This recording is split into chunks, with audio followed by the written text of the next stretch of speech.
Ready? Justin, middle of the field, 45, 50. Green grass in front of him, leaving Lions in his wake. I am Jeff Joniak. Blitz is on. Down he goes! Husker! What was it like playing for Coach Ditka? I don't want to answer any questions like that. 61 yards! A Sunday stroll for Justin Fields. Oh, wow! And etc. Now, Bears Etc. with the voices of the Chicago Bears, Jeff Joniak and Tom Thayer. All right, on to another matchup at Soldier Field with the Las Vegas Raiders coming up on Sunday, a noon kickoff at Soldier Field. Welcome into another version of the Bears Etc. podcast, episode 26 with Tom Thayer, the Super Bowl winning Bears guard. I'm Jeff Joniak from Hallis Hall as we get you set for the breakdown of the Bears and Vegas Raiders. Coming up, our guest is former NFL executive Amy Trask, the former CEO of the Raiders, now of CBS Sports, and has had a great career post-football, author, on television as an analyst, and all sorts of things. One of the most powerful women in the NFL while she was in there with Al Davis and the crew. And Tom, it's a rare visit from the Raiders. I think this is only the 8th time at Soldier Field, so that series started back in 1972, but the history of that organization is such that it's always a fun arrival when you get one of those teams that just carry with it a great tradition of winning under the Hall of Famer Al Davis, the late Al Davis, and now known as the Vegas Raiders. That I still haven't gotten used to, but they pose a big threat to the Bears on Sunday because of that defense and one particular pass rusher in Max Crosby. Well, just going back in my memory bank of this rivalry, so we played the Raiders in the preseason in Lyle Alzado's last game. And Lyle Alzado got a tip ball interception in the game. And Lyle Alzado back in the day from Yankton College was kind of one of my unsung heroes. Why? Because when you think about the journey that Tyson Bagent is about to begin from Shepherd, how many other players have you heard from Yankton College? And well, so none. It's not about the college, it's about the person.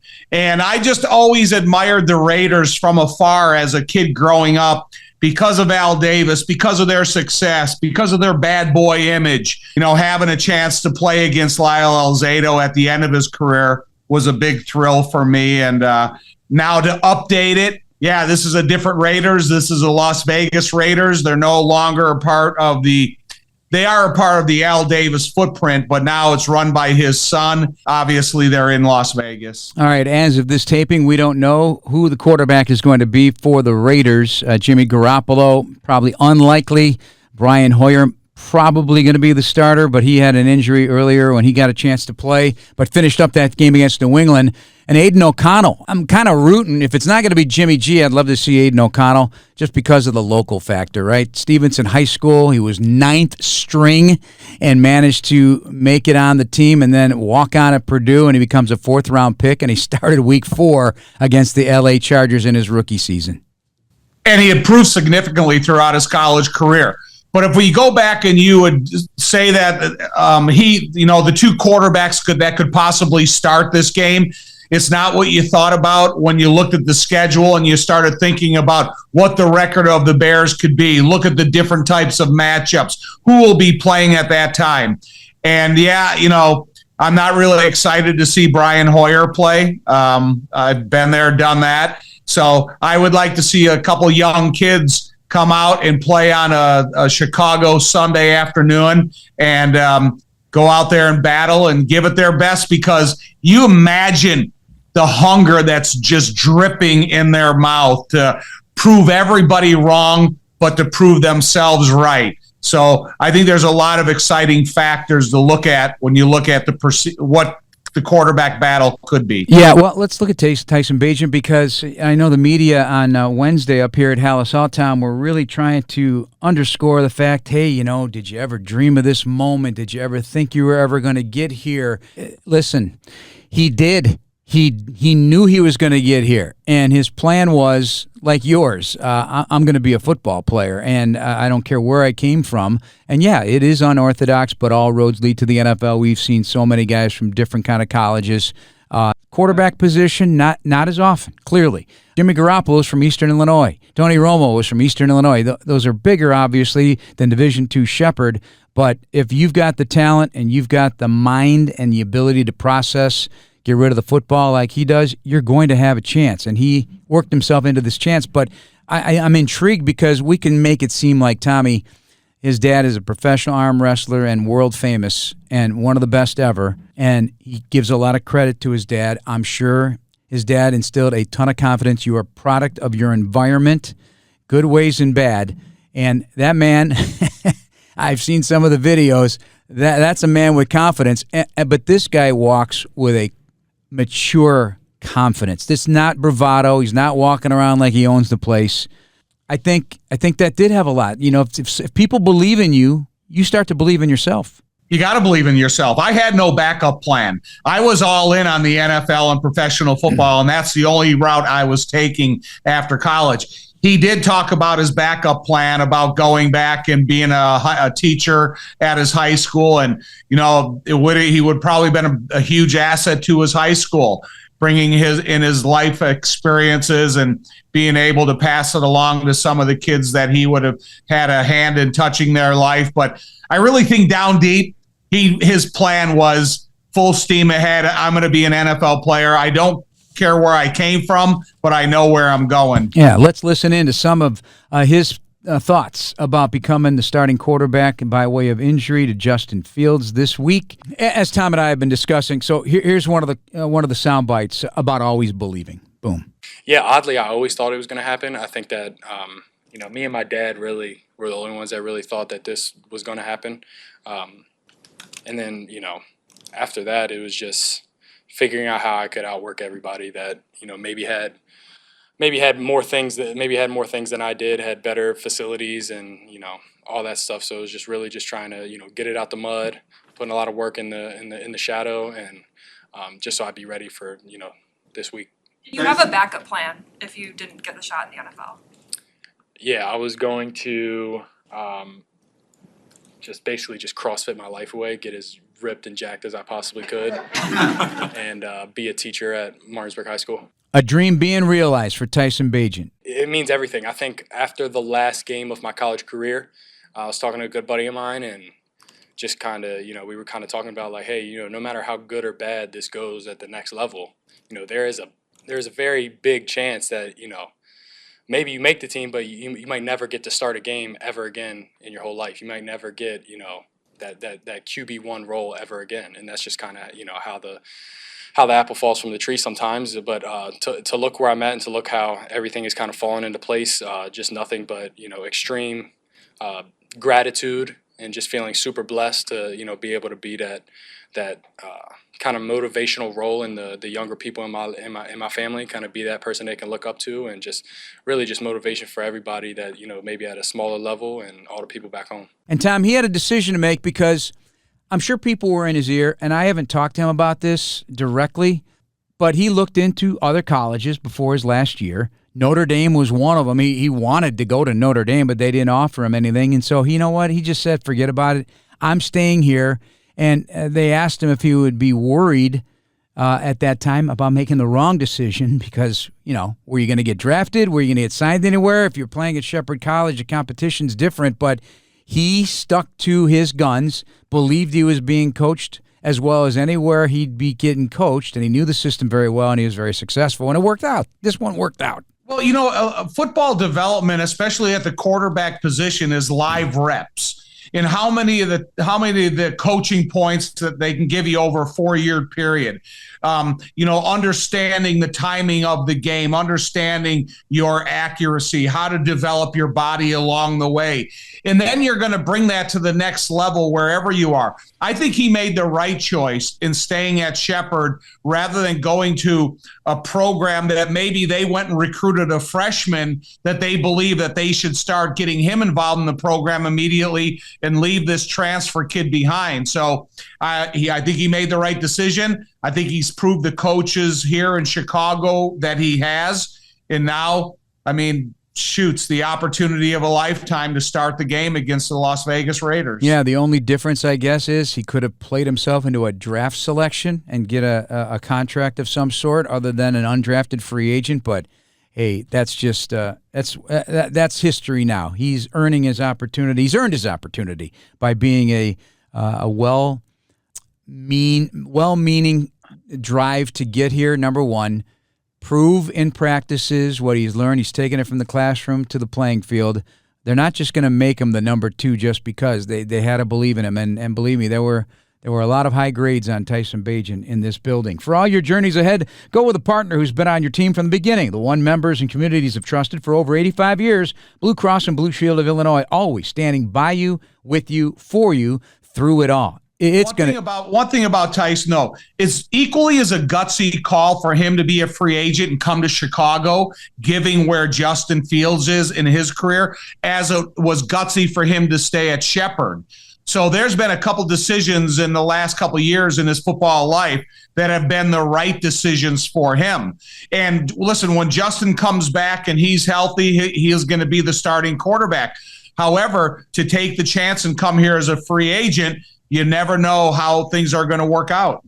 Here's a question he was asked and why he's not overwhelmed. Details, lot of details. Obviously, the team I'm going against Sunday is a little bit better than Westchester. But yeah, other than that, the other team's a little bit smarter than they were a year ago, and there's quite a bit more details than there were a year ago. So other than that, you still just play hard and operate in sync with the guys you got. I think my life has been planned out for me ahead of time. I think that everything that has happened and will happen was already set in stone to happen. And I think that coming from where I come from, I've pretty much beat every odd that there was for me. So I got nothing to lose. I'm just I'm going to go out there and fight with these guys to the death and try to stack up as many wins as I can till we get Justin back. And it's a great answer, Tom. And to piggyback on what you said about what his plan was with high school teacher, that's after he was going to quote CrossFit his life away and just get all yoked up and muscled up. I'm sure he was doing push-ups at 2 with that dad of his, right? Well, I think that he's been around the weight room. He understands the importance of physical fitness.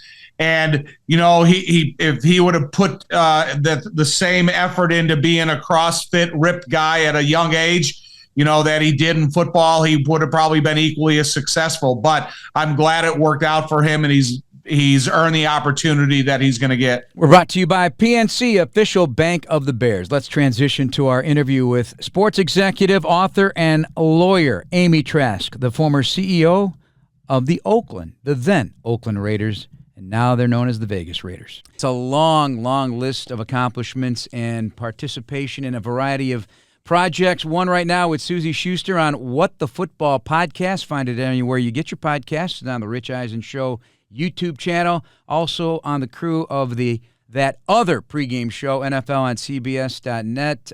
Or you can find ex-Bears, Kyle Long and Brock Vereen. Tom, remember Brock Vereen? A safety for the Bears. Course. And Adam Shine, of course. That's just scratching the surface, but the big picture, the first female CEO in the National Football League with the Raiders, Amy Trask. Thanks for joining us. I know there's a lot to you, so we're going to try and hit all these different things, but are you enjoying the post-CEO life? Well, you are very, very, very kind to have me on and extraordinarily gracious in the introduction. Thank you in both regards. And I'm enjoying it a lot. You know what? I'm doing the things which scare me the most, and that's kind of fun. What scares you? Podcasts? A microphone? Television cameras Yes. of any sort. As you can see, I'm doing this without video. Cameras have scared me since I was a kid. If you go back and look at home movies, Google it, kids. We had movies back in the day. Like there was actual little movie cameras and your family would take movies. I'm not in any home movies. I'm not in any home pictures, family pictures. I don't like cameras. And so being on television is facing my biggest fear, and it's kind of fun. Amy, it might be kind of weird because I was born in 1961, if you're familiar with that year. And I didn't grow up with a family with a lot of cameras and a lot of movies, so I wasn't a big part of it myself. And I think that was a part of my upbringing at that age. And so I don't think it's uncommon for people to shy away from that. My first question is about being a CEO. Did anybody ever discourage you from being a CEO in this business? No. Now, that said, I didn't begin my career. I didn't embark upon it with any particular goal of being a CEO in mind, or, I joined the Raider organization as an intern, and I was thrilled to be part of the team. Any responsibility I could have had, any role I could have had, if my job was to stand on the sideline and pick up those scrunched up cups that players throw on the ground, I would have been thrilled to do that. So yes, I was given an opportunity to grow within the organization, and that speaks to volumes about Al Davis. But I didn't join the organization with any specific goal or plan in mind. So I went to college with Hannah Storm, and the very first day I met her on campus, I said, well, what are you going to do after college? She goes, I'm going to be a sportscaster. And I go, wow, that's super ambitious, considering there wasn't a lot of females in the role at that time. After you were a part of the Raiders organization, did you immediately set your sights on this as your profession, or were you still looking at the outside possibilities, or did you know that it was kind of hook, line, and sinker into the world of professional sports? Once I joined the organization, that was a dream come true. As I said, I joined as an intern during grad school. I started grad school, and I heard all these students who were about a year ahead of me sitting around one day talking about internships and externships. I'd never even heard the word externship before, but I picked up the phone and I called the Raider organization and asked if I could be an intern. And the gentleman with whom I spoke said, "What's an intern?" And I told him, and he said, "Come on down." And I started, and there was no full-time job available for me when I graduated grad school. So I took another job for about a year. Got a phone call from the Raider organization saying, "We have an opening. Would you like to join us?" And I ran so fast to give notice where I was working that I was going to leave for the Raiders that, seriously, had Al seen me, I ran so fast he might have signed me to play corner. Well, he did like speed, so if you were, yep. And as Cliff Brandt said to me for years and years and years and years, speed kills. It certainly does. So, I joined the organization, and as I said, I was so thrilled to be part of the team that my specific role was not of import to me. Contributing in any way I could was what I wanted to do. Amy Trask, our guest here on Bears, Etc., with Tom Thayer, Jeff Joniak. Interesting insights as the Bears get ready to meet the Raiders Sunday, 12:02 at Soldier Field. Tom and I have the call on ESPN 1000 and the Bears Radio Network. All right, this is a very specific question, and it's short. What did Al Davis see in Amy Trask? I'm not going to speak for him. I will say, however, that I think we shared a few things in common. We're both contrarians. I've always been a contrarian, and there's nothing contrary about being a contrarian. It can be a good thing. The biggest misconception about Al is that he wouldn't tolerate anyone who disagreed with him, or he wouldn't tolerate disagreement. If that were the case, I would have been fired roughly 2.5 weeks into my job. He walked into a room where I was sitting with a co-worker, ripped into that guy. I mean, just ripped into him. The analogy I often use is it's the way I can imagine a velociraptor ripping into flesh. And I listened for a little bit, and I realized Al was wrong.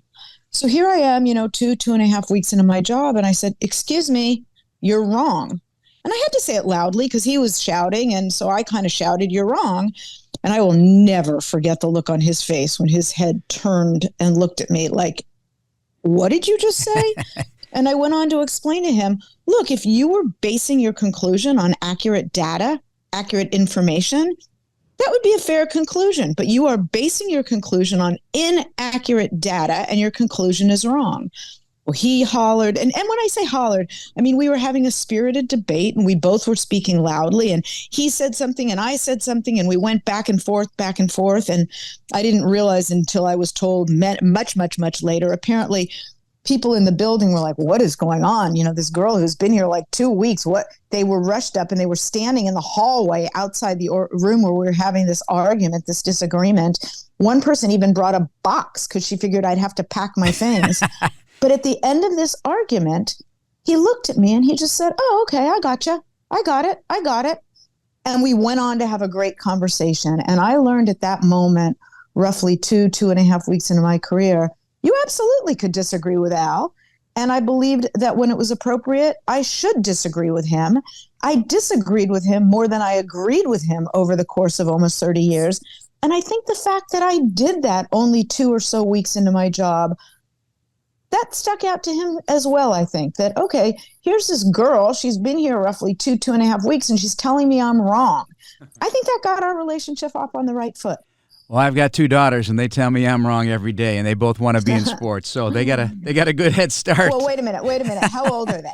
They're grad school level women, so one at UNC and one at High Point University. So Tom's like their grandpa or their uncle. I don't know which, but it depends what kind of crankiness he is. Well, I was about to say if they were preteens or teen, just buckle up, but they're obviously past that. Yeah, I got through that stage. CEO of the Raiders, 16 of 26 years in the organization, and I often hear that general managers or team presidents or whatnot during the course of my 27 years associated with this franchise, they don't want to have yes men. They use that term, yes men, but it often has existed that way. Or coaches who leave their doors shut, they don't want to hear anything from anybody else. And clearly that was just the opposite in the Raiders organization under Al Davis. How important is that at every level of an organization to have good conversation and flow and challenge each other? You just took the words out of my mouth, because I was going to say every organization. This just isn't with respect to sports teams. In my view, every single organization, every business, every organization benefits from an environment in which people feel not only free to, but welcome to and encouraged to disagree with one another. Look, number one, there can be very, very heated disagreements, but disagreement can be agreeable. In other words, it doesn't need to be personalized. It doesn't need to be nasty. It doesn't need to be offensive. But disagreement is healthy. Disagreement is good for a business. If you have any sort of business whatsoever, any organization whatsoever, and you don't encourage people to disagree, you're harming your business, because the last thing you need is people simply saying yes, yes, yes, yes, yes, because yes might not be the best answer. And by the way, it doesn't matter if you make a suggestion that's a bad suggestion, because even out of the worst suggestions can come good ideas.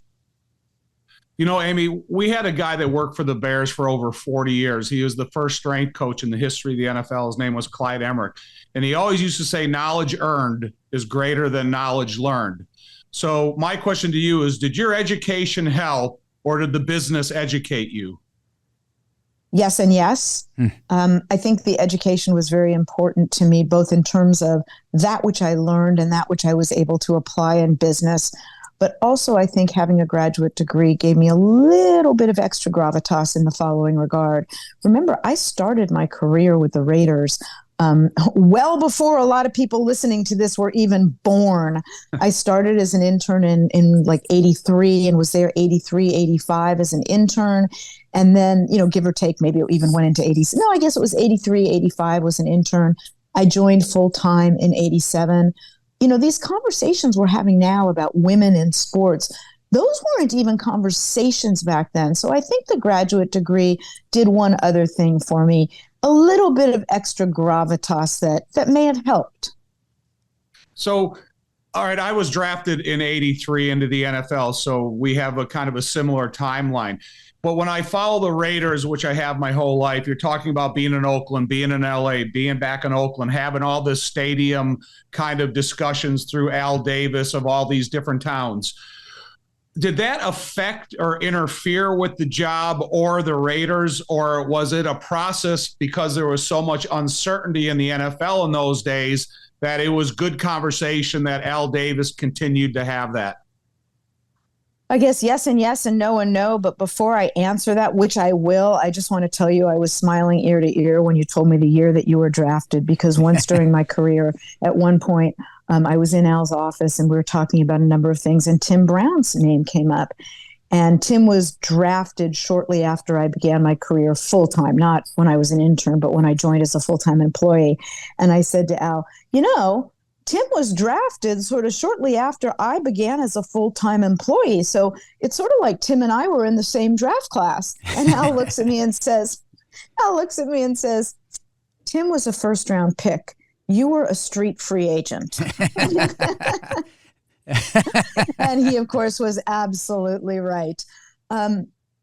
Look, Al, I was not with the organization when Al moved it initially from Oakland down to Los Angeles. I was in college at the time in the Bay Area, not far from Oakland. I was up the freeway at Cal Berkeley. I was with the organization when he chose to move it back to Oakland. And then I chose to leave the organization before the time that Mark chose to move it to Las Vegas, because and the reason I share that is it goes to your question. One of the reasons I did choose to leave the organization was I saw that writing on the wall. I knew that he was going to make the decision to move the team. And having seen the impact of moving a team on the fans, that's not something with which I wanted to be associated again. I'm sorry. Go ahead. No. You go ahead. I'm done. No, well, I was sorry to interrupt, but I was thinking about Tim Brown because I also went to Notre Dame, and I know you went to graduate school at USC. So you went to Cal Berkeley and you went to USC. So where is your loyalty at this time in your college football life? I am so glad you asked that and you posited it. I think I just add too many EDs to posit. It. You posed that exactly as I would love you to, because 100% of my college football loyalty lies with my California Golden Bears. And by the way, in grad school, that was what I found to be the case with all my co-students, if you will, that if you went to an undergrad program where they had football, if you went to an undergraduate school with a big football program, your allegiance rested with your undergrad. The people in grad school who gravitated towards rooting for that team were ones who went to college where they really didn't have big football programs. And by the way, I'm still annoyed at the whole USC, UCLA fleeing the Pac-12 because I believe that began its demise. Amy Trask, our guest here on Bears, Etc. Remaining Moments. This is quite the label to go into the rest of your professional life. Named one of the top 100 greatest game changers in NFL history during the commemoration of the 100-year anniversary, which Tom and I were very much a part of here with the Bears franchise, born in 1920, the original franchise of the National Football League. How impactful was that moment for you to be acknowledged in that regard? When I found out, I cried. I didn't know about it, and it was the day that it happened, and I started getting all these phone calls, and people started telling me about it. I had no idea whatsoever. And when I learned about it, I'm actually getting goosebumps right now, and I promise to try not to cry on your podcast. But I was so overwhelmed by it, I really was, that I started crying. And the reason I share that is I immediately picked up the phone and called my husband. He was at his office, and I'm now sobbing, because when I cry, I cry. And I pick up the phone and I'm crying and I'm sobbing, and I finally blurt out the reason that I'm crying. And my husband says, wow, that's just magnificent. But next time you call me, could you not be sobbing like this? Because I thought someone died. That's how much I was crying. Oh, it's a great story, and we both, Tom and I, we are blessed to be in this game for as long as we have. Tom as a player and a longtime broadcaster, and me, just following the lead guard here. No. Well, first of all, don't undersell yourself. You are not simply following the lead guard, but always follow the lead guard. And I don't need to tell you this, man. Most games are won or lost at the line of scrimmage. Yes. So follow that lead guard. That's a very smart idea. It is. It's the smartest thing I could come up with. But I was for that 100. I was approached by Westwood One because of Devin Hester's opening kickoff return of the 2006 Super Bowl in Miami. Oh, wow. And he said, hey, just so you know, that's going to be one of the top 100 plays in Super Bowl history. And I, too, started crying. I couldn't believe, that calls in the Hall of Fame, and that's a little short, fat kid like me who was never getting in the Hall of Fame any other way. So that was it. But before we let you go, so Karen Murphy, Senior Vice President of Business Strategy and CFO of the Bears. Tanisha Wade, Senior Vice President of DEI of the Bears. Ashton Washington, Player Personnel Coordinator one of the new wave of women getting involved in football operations. I could go down the list. The Bears are very committed to diversity, equity, and inclusion. What would be your advice to some of these women in high positions in this Bears franchise moving forward? Well, the same advice that I give the same advice to women in their starting out in their careers or who are well into their careers that I give to men, which is work hard, work as hard as you can. When you think you can't work any harder, find a way to work harder. And as I said, that applies to women, that applies to men. The other thing that I will say is the best advice I ever received in my whole life was from my mom, who told me when I was a very little girl, to thine own self be true. And as moms can do, she told me that over and over and over again. And as little girls can do, I rolled my eyes when she did. But it's the best advice I've ever received. To thine own self be true. And I would say to the women you just mentioned and to others, to thine own self be true. Comport yourself, do your job, handle yourself in the manner that feels best to you, that feels right to you. My only, or I should say my biggest regrets have been when I was not true to myself. Terrific advice. Appreciate it. Only Gene Upshaw could have come up with a better line than the Hall of Famer and former head of the Players Association. She's not a girl, Tom. She's a Raider. And that Raider... Are you guys trying to make me cry again? That Raider Mystique, I'm sure we'll feel it in some form or fashion when the Vegas Raiders take the field on Sunday. I know Tom is very close friends with Chris Berman, and so nobody says Raiders like Mr. Berman. We both love the history of football and the history of football because of Al Davis, because of individuals like George Halas. Even though we don't play each other very often, it's I'm looking forward to just seeing the silver and black on the field facing our beloved Bears here. So it's important to the history of the NFL. Would you agree? You stated that perfectly. There's nothing I can add other than two very, very storied franchises that are very, very good for the National Football League, and it is terrific when they meet. But, if you guys lived closer to me, like if Chicago wasn't so far from Los Angeles, and if I didn't almost freeze to death when I was once in Chicago, I would say if we were closer, we could bet ice cream on the game. But we'll just have to enjoy it. You know what? If the Raiders win, when the Raiders win, I should say for Raider fans, I'm going to have some ice cream and toast you from afar. And if you should win, you should do the same. Sounds like a plan. Amy. Appreciate all your time. Really enjoy it and continued success. And, don't be shy of the camera.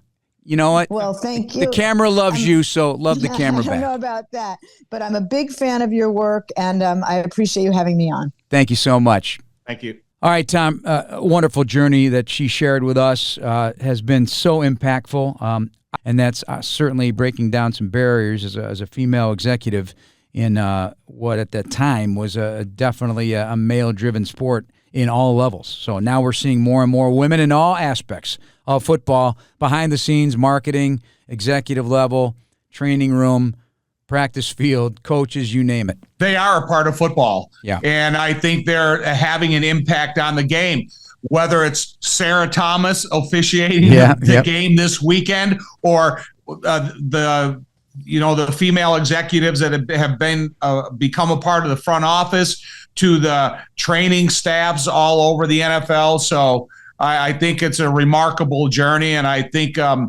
it benefits the NFL to have that type of growth in its infrastructure. Right now, when you spend over $2,999 at Steinhoffel's, you'll score a $100 Bears Pro Shop gift card. Visit any one of their 4 Chicagoland locations in Vernon Hills, Crystal Lake, Downers Grove, and Harwood Heights, or shop online at steinhoffels.com. All right, so we mentioned a lot about Tyson Bagent. What are your expectations as you look at the tape and know what kind of defense the Vegas Raiders are going to present on Sunday at Soldier Field? What would you like to see him do within the context and the framework of the Bears offense?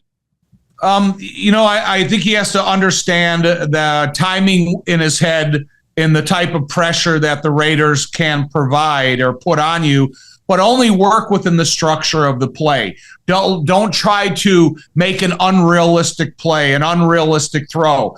Make sure that you kind of get out there at the beginning of the game, get your second wind, and I think the tempo of the game will slow down for you a little bit. And then it's going to be, maybe even, talking to Luke Getsy about his most confident plays to start the game with, where he feels the best, and, who he would like to throw the ball to, because I think Tyson's been here long enough that he knows every one of these receivers. He's had a lot of time with the starting guys throughout the course of this week and the backup guys that are going to play a role in this game now that you're getting into depth like Tyler Scott and Bayless Jones Jr. and even Deontay Foreman for that matter.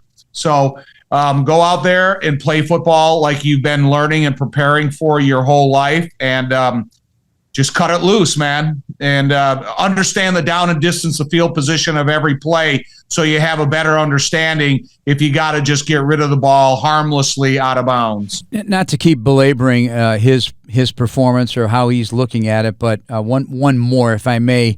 I was impressed when he said he told the coaches last Sunday against Minnesota when he was going to be put in the game, hey, don't hold anything back. I know the game plan. I got it. So whatever play you want to, I got it.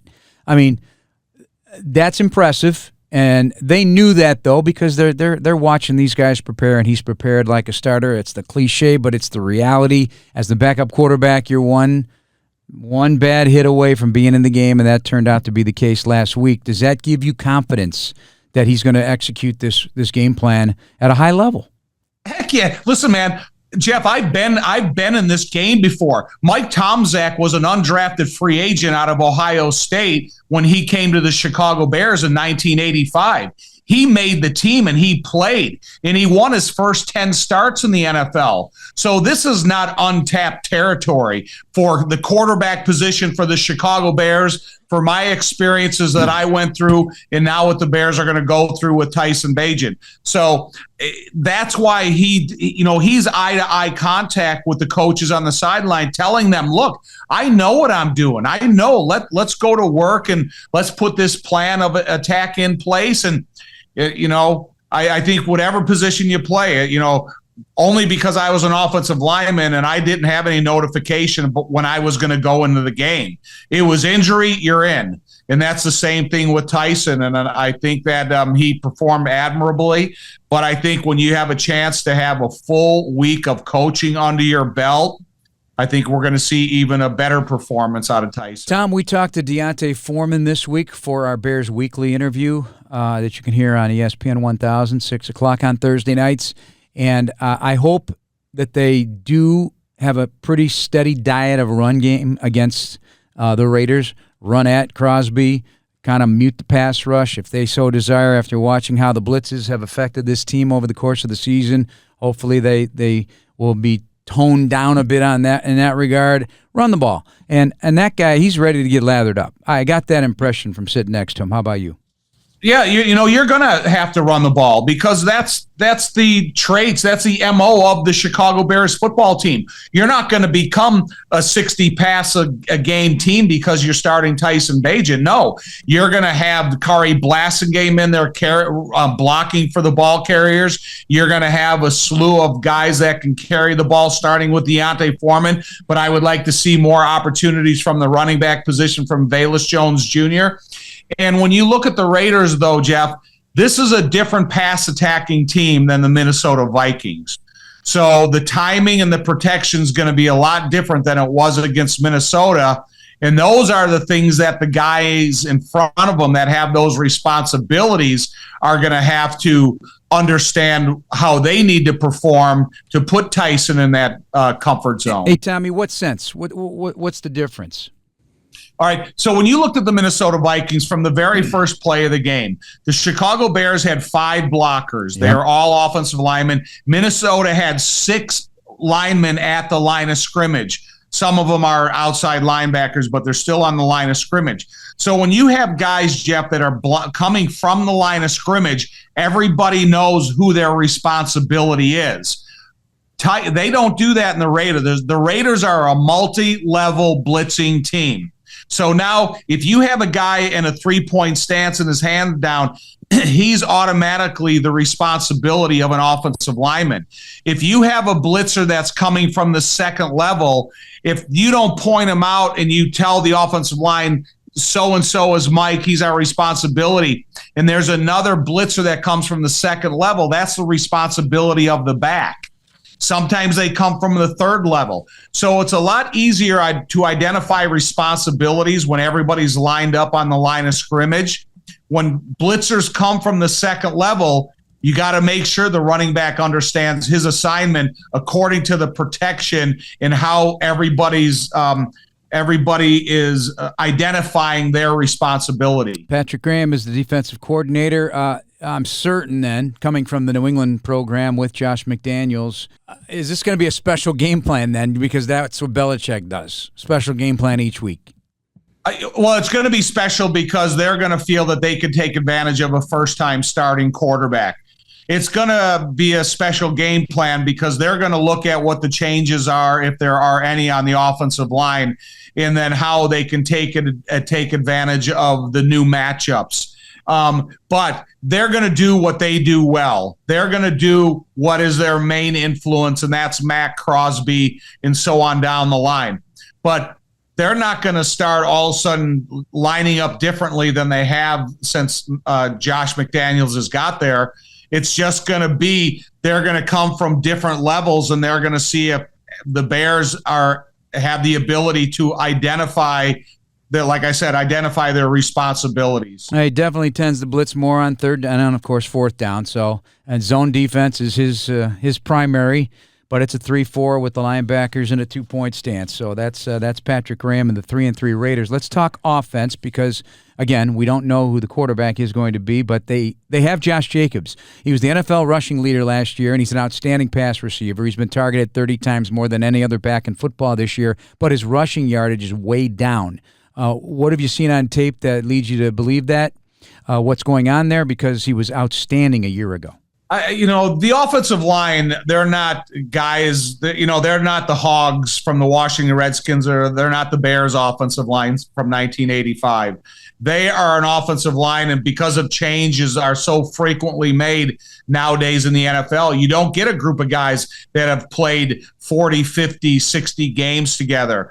You have a lot of interchangeable bodies there. And so I don't think they've, really developed a good relationship yet with Josh Jacobs. And so they're kind of said, okay, we led the league in rushing last year. We're going to do it again because Josh signed a new contract, and that's just the way it's going to be. No, it isn't, because you put every single defensive team on high alert, and they know, look, if you stop the running game, you're going to put the game into the hands of Jimmy Garoppolo. And he's a good quarterback, but he's also the guy, if you put enough pressure on him, he may be a guy that gives you one a game. So don't let the running game beat you and make them rely on their pass blocking ability and rely on the quarterback. Yeah, they've been pretty standard up front in terms of personnel. 4 starters have played all 6 games. The 5th starter at the right tackle position, Illuminator, he has played 2 starts, and he's played all 6 games, so that's really the only change. I was unaware of this. I knew the Bears had a lot of different rotations last year because of injury and performance, but heard in the news conference on Wednesday, 30 games, 23 changes on the offensive line, 23 different changes. That is not good. It's almost impossible to develop that chemistry that we talked about since OTAs began. And when you have that many changes over the course of a season, over the course of a short amount of time that Matt Eberflus has been here, it's almost impossible to develop a relationship with your running back and your fullback, your pass protection and your quarterback.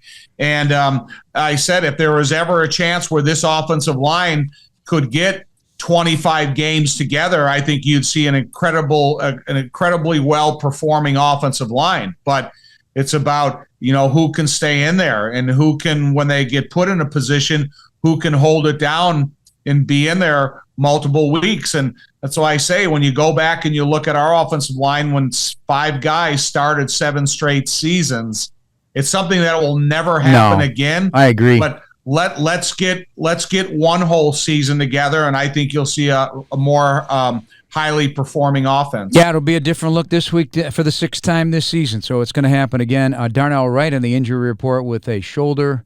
He was limited on Wednesday, and as of this taping, have not heard about Thursday's practice. All right, one last thing about the Raiders. Let's talk Davante Adams, because I think we brought it up on the TV show Bears Game Night Live, and you kind of had fun with me a little bit because Davante Adams without Aaron Rodgers, it's a different kind of animal, but he's still very good. He set a team record last season, 100 catches, over 1,500 yards. He's still dangerous, and it'll be a great matchup for Jalen Johnson. I think that's something we're going to enjoy watching, that battle, and Jalen's certainly looking forward to it. Well, I'm only going to enjoy watching it if Jalen Johnson gets his hands on a couple tip balls and maybe an interception. I don't want to come in here and see a Green Bay Packer performance by Davante Adams. So it is going to be about what type of pressure can the defensive line and the linebackers continue to put on whomever's playing quarterback to make the timing of their offense look dysfunctional. And then if they do want to go to Davante Adams repeatedly and Jalen Johnson is following him around the field, then eventually Jalen's got to come up and make the big play. And so I guess we'll see what the combination of offensive linemen can do for the Raiders pass protection, but how this continuously improving defensive front of the Bears can continue to stop the run, make them get in 2nd and 3rd and long, and then really be able to be the spark of putting pressure on the quarterback. Because Brian Hoyer, if he is a starting quarterback, he's not very elusive. So you're going to be able to put pressure on a spot. And then if you do put in a young rookie quarterback, you don't know how he's going to react to pressure. Miller Lite, the official beer of the Chicago Bears. Tastes like Miller Time Chicago. And take a chance. Download the Bet Rivers app today. All right, a couple of things this week. Steve McMichael turned 66. Your head coach, Mike Ditka, turned 84. Happy birthday to both. Ming is he's superhuman, Tom. Yeah, I mean, he's fighting an incredible battle. And, a guy, that is just as tough as nails as a player and as a person. He's shown the same resiliency in the battle he's fighting with ALS. And, we could say the same thing about a guy like Mike Ditka. You got a guy that has a reputation from the NFL when he's your head coach about being one of the toughest of the toughest. And, he's still thought of in the same way. Roger Goodell gets a new contract extension to 2027. So that's another 4 years. He's 64 years old, so that's kind of in the wheelhouse range now of when some of the greats that have impacted this game, and Pete Rozelle and Paul Tagliabue, decided to move on. But that's big news from the NFL owners' meetings. Also, the idea that they are trying to get rid of or legislate out the hip drop tackles, the one that hurt Geno Smith on the sidelines a couple weeks back. Are you down with that? So, Jeff, tell me how many times that you've seen it this year. You've seen it one time, Jeff, and they're talking about making a rule change because of it. It's the unfortunate incident of reactionary sport. It's not something that these guys are trying to grab a player from behind and drop their body weight on the back of legs. It's impossible to try to do. So from all these guys in suits talking about changing the push play by Philadelphia or changing that one tackle that some head coach is complaining about on the sideline. My gosh, sometimes it's just the unfortunate part of a sport that you're getting paid millions and millions of dollars to play. Concussions down the lowest in training camp in 7 years. I think they believe that's a big reason for the Guardian caps. Do you suspect that they will make everybody wear those in the near future? In training camp? Yeah. Yeah, I mean, I would assume they would. If it is creating a safer head atmosphere for the practice and the fundamental teaching of the sport, yeah, I do think, hopefully they will. But it's I'm glad it is becoming a safer practice atmosphere. All right, I want to go back to one thing we talked about in the Tuesday Bears, etc., about the passage of flag football in the 2028 Olympics in LA. And I said Rob Gronkowski wants to play, and all these guys want to play. I hope no pro athletes will play in flag football. To really grow it, I'd like to have people that are not NFL caliber or NFL, USFL, XFL, Canadian Football League caliber, a group of people that love the game, are great athletes, but are not that. But I would love them to be able to be Olympians to represent the United States in flag football. What's your thought on my idea? So you're like me. Let me ask you something. You're against the Dream Team. Yes. So when the Dream Team went and won the Olympics, you're against that. No, listen, I'm in agreement with you, Jeff. I want to say that I'm just becoming antagonistic right now. No, I think there's a lot of great athletes. For some reason, they don't have the physical gift to play NFL football. But I think there's a lot of great athletes that are physically gifted to go out there and play flag football at an Olympic type of a level. Yeah. So, yeah, I'm in agreement with you. I guess it would be like going to New Zealand or Australia and stuff, saying, I hope I don't take their best Australian rules football or rugby players and all of a sudden turn them into flag football players. Yeah. So I think there's a lot of dynamic athletes in the world that I would like to see them a part of the flag football rather than, giving, because listen, I saw Chad Johnson and I saw some guys on TV last night talking about how they would like to play. All right, so I wouldn't mind you going out there one more rep being an offensive lineman, get an Olympic gold medal, but I don't want ex-players playing. Not a chance. I could, like I say, I could get in my stance, but I couldn't get out of my stance. Good news, Chicago. United Airlines is getting brand new planes with all the bells and whistles like Bluetooth connectivity, screens at every seat, and room for everyone's roller bag. United, proud to fly the Chicago Bears, and you too. Tom, thanks again. Appreciate it. We'll talk to you next week. All right, that'd be number 27. Yeah, they're adding up. Can you believe we've done this many? Why? So I was always curious. Why do you say that number before then? Because it's kind of the thing to do in podcasts, and hey, we're newbies, so I think it's kind of cool that we've already done 26 episodes. Yeah, me too. But I hope that we get into the hundreds and then the 500. I don't want it to be a short-lived, just a double-digit show. So you got to bring it every show, buddy, and we got to get creative. Oh, I'm here.